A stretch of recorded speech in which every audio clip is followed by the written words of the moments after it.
Hi there, beautiful soul. Welcome back to Grada's channel. My name is Grada Robertson. For those of you who are new to listening to me, and every week I share some personal help to you, to my audience.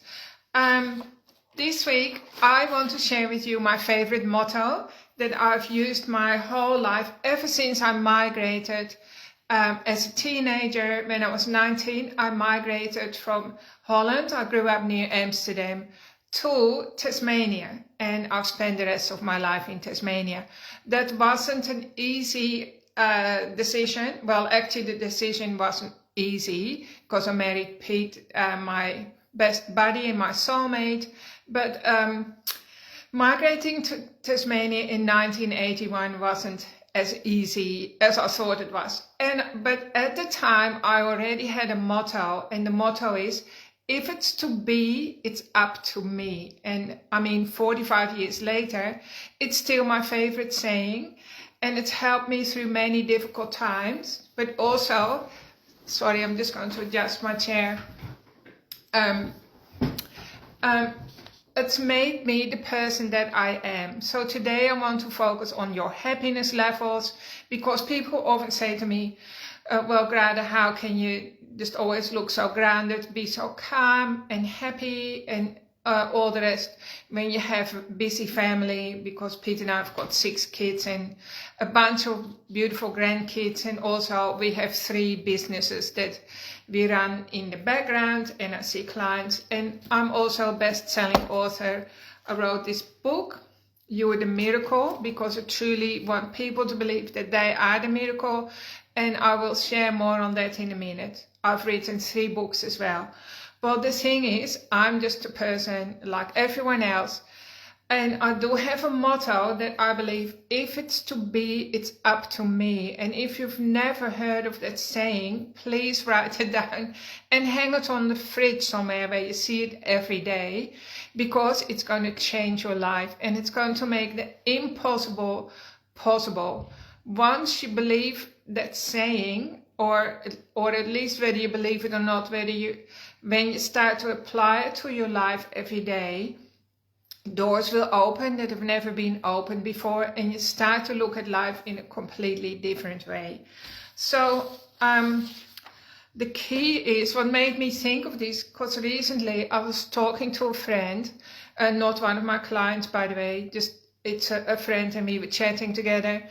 And she said to me, well, I've got depression, and I probably have a form of post-traumatic stress syndrome. And then the story came out, of course. We all have stories, by the way. I have never met a human being yet who doesn't have a story of some sort of trauma. Anyway, and this person was saying, well, that's just a fact of life. I've got depression. I've had depression for years. And when I didn't say anything, because I don't offer, advice when it's not asked for. I was just listening. But then later on, when I walked away and I came home, it just reminded me that if you, for instance, have a broken leg or an open wound or a burst appendix, which is all in a way similar to having depression and anxiety, you're going to go ahead and do something about it, aren't you? But yet when it comes to depression and anxiety and other forms of mental illness that like really blanket your existence, we often just tend to put up with it, and we're not doing anything about it. So again, I kept saying to myself, if it's to be, it's up to me. And what that means is, for you today, if you feel like perhaps you're waiting all the time, waiting for months, if not years, year after year, waiting for a change, letting time do its thing, hoping that your life will change, or perhaps you're waiting for somebody to rescue you, you're waiting for the government. Lots of people do that because the elections have just been, and people are hoping, that things are going to clear up now, or now for some people it's going to get worse. So we have the government, the doctor, the priest, the teacher, whoever. We're always looking at outside sources to rescue us, perhaps to make our lives better, or to offer us a solution, or to change something for us. And I'm here to tell you to step away from that. Actually, when we do that, that means you're caught up in the rescue triangle.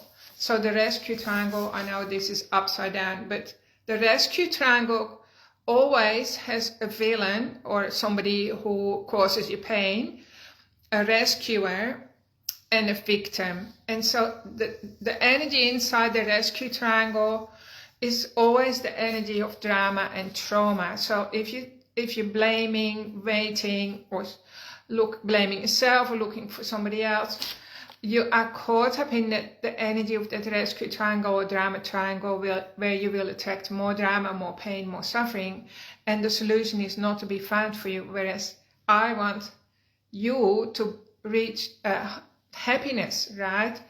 To reach a level of happiness. So today's talk is also about how can you be the happiest version of yourself, or at least how can you increase your happiness level, because that's possible as well, right? So a warning note, if you are caught up in the drama triangle or the rescue triangle and you're identifying with the victim, like you're caught up as a victim because perhaps you have pain somewhere, whether it's depression, relationship pain, money pain, or any kind of pain, and you're thinking all of this is impossible, that will keep you trapped in that victim spot, waiting for something good to happen or something worse to happen, that is going to make you feel sick, shrink your life, and you are out of alignment with the universe. So I'm here to help you, right? That's the bad news. I have to tell you that so that you recognize what's going on, because unless you know what sort of pattern or system you're trapped in, you can't really step out of it. So one way to step out of the rescue or drama triangle, where the energy is very toxic, and most humans are found in that, by the way, like the best way is to remind yourself, put your hand to your chest and just say, if it's to be, it's up to me. If it's to be, it's up to me. And I also say things like, I say, Grada, I believe in you. Of course, I say that in moments when I don't believe in myself, which I have moments of that helps me to overcome self-doubt. And if I am to be happier, it's up to me. So just let's talk about happiness for a minute, right?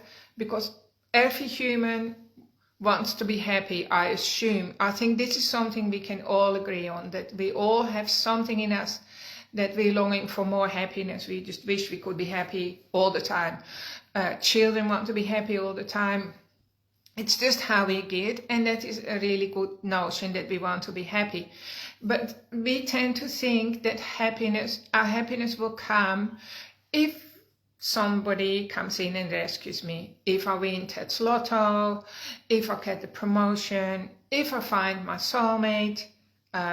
Once I've had the operation, I will be happy. Once I get over my cancer diagnosis, I will be happy. Once I lose 10 kilos, I will be happy. And so on. So again, we are now back in that rescue drama triangle where nothing happens. Trust me, nothing happens. Only more of the same. And the change won't happen there. The change will happen when you step out of there and when you say, if it's to be, it's up to me, right? So I will share with you a story how this happened for me. Other than, of course, migrating from Holland to Tasmania was very difficult for me. I was incredibly homesick for the first 6 years or 7 years, which seemed like eternity. But I had that commitment to myself, like, rather, if it's to be, it's up to me. So I was committed to building something on the inside of me, like levels of happiness, like I took action, I connected with like-minded people around me. I didn't know anyone and I didn't belong in Tasmania. You know what it's like if you're a migrant. It's a hard step, right? So I took action wherever I could go, and I also took action on the inside, that I became my own best friend. Okay, so that's also important, that every day we make micro choices all day long. And I'm talking about your inner response, how we respond to ourselves, how we talk to ourselves all day long. It's also really important that you become your own best cheerleader. and just be kind to yourself. So that is a long, slow process, but as soon as you commit to like, if it's to be, it's up to me, like I said, the impossible happens. It's like you start to grow different flowers in your garden. Instead of thorns and weeds, it's like they disappear, and some beautiful new plants that you enjoy start to grow inside your heart, inside the garden of your soul. So I've had a lot of practice doing that, like a big, I'm 63 now, so I've been conscious that if it's to be, it's up to me since I was 19. And then, of course, when I was 43 years old, like in the prime of my life, my children were teenagers and young adults, and the business was going well. I got hit by a truck and left for dead, basically, except I didn't even go unconscious, but I broke so many bones in my body, and I had spinal injuries, a head injury, like internal bleeding, and I was literally a breath away from dying for the first 7 days after I got hit by a truck. I was flown to Melbourne and to the Melbourne Trauma Hospital, the Alfred Trauma Hospital, I should say, and put to bed. Basically, nobody could touch me for 7 days because, you know, I had already sprang many leaks. So if anything unexpected happened, that could kill me. So the whole 7 days and nights when I was in danger of bleeding out, I knew if it's to be, it's up to me. Like, I was in the realms where nobody could help me, and other than a little bit more, well, of course, morphine helped me, otherwise perhaps I would have died from the pain. And also I was given blood transfusions. But I'm talking about an attitude of like, if it's to be, it's up to me. And I immediately felt that allowed a different energy to flow through my body, where the impossible happened, right? I didn't die, I stayed alive. Every breath, I was moving further and further away from death's door, so to speak, right? And also that really helped me, because I had a near-death experience, it really helped me as well to believe in me. Because when I believe in me, and this goes for you too, we are tuning into a different channel, and now we're channeling, well, we are connecting to the universe itself, to the power that runs through the universe. You could think the creative forces that makes the trees grow, the rivers flow, that create the wind, and Mount Everest and the snow. This tremendous power in nature, and that same power runs our body. It runs our subconscious mind, that's in charge of healing our body every day and every night when we are regenerating. So if I had made a different choice and thought like, oh, where's the doctor, or where is this person, or when is that person going to operate on me, or is anyone going to help me ever, I would have died for sure. And actually, the whole point is, when we think this during the day with all our little struggles and mishaps that happen, and we keep asking where's the rescuer, right? It's like a slow death to ourselves. We are killing our potential and our independence, and we're suffocating our connection to the universe, because the universe literally wants to reach out to us and run through us and create miracles. So I hope I've inspired you enough to do this, right? And I would like you to go and get a piece of paper. I wrote a little exercise down, right? So I want you to get a piece of paper and just check in with yourself, and you can pause the video in a minute and just check in with yourself. Is there an area of my life where I'm always waiting? I'm not taking action. I'm not trusting. I'm not believing in me. I'm just letting time take, I'm just on autopilot in this particular section of my life, right? So just write down, it can be to do with your money situation. I mean, many humans, and I used to be one of those, I used to avoid looking at my bank account, right? So is there an area in your life where you're using avoidance? And if you're avoiding something or ignoring or denying something, that means you're in that rescue drama triangle, and you're going to attract more drama into your life, which is not something that you want to do, right? So is it in your relationship? Do you need to have a hard conversation with somebody? And again, change is not going to happen unless you change. Or it can be like, perhaps you need to drink more water, right? Perhaps you need to pause more, have a sacred pause, right? Perhaps you're rushing too much. You're caught up in the rush of the hamster wheel. Everyone else is doing it and you're doing the same thing. I'm going to invite you to pause, press the pause button, press the off button, maybe just go completely offline for 24 hours and give yourself a chance to tune into your body and remove yourself out of that drama triangle again, and just say to yourself, if it's to be, it's up to me. So when you do that, and also have your own happiness in mind, right? Your own happiness needs to be your priority. And the reality is very, very few people in the world are born happy. Honestly, there is a study done, it's called positive psychology, and they investigated maybe, well, definitely thousands of people, right? Maybe it's millions by now. And very few people are born happy. Most people have a happiness ceiling that perhaps sits between a 4 and a 6 out of 10 on a good day.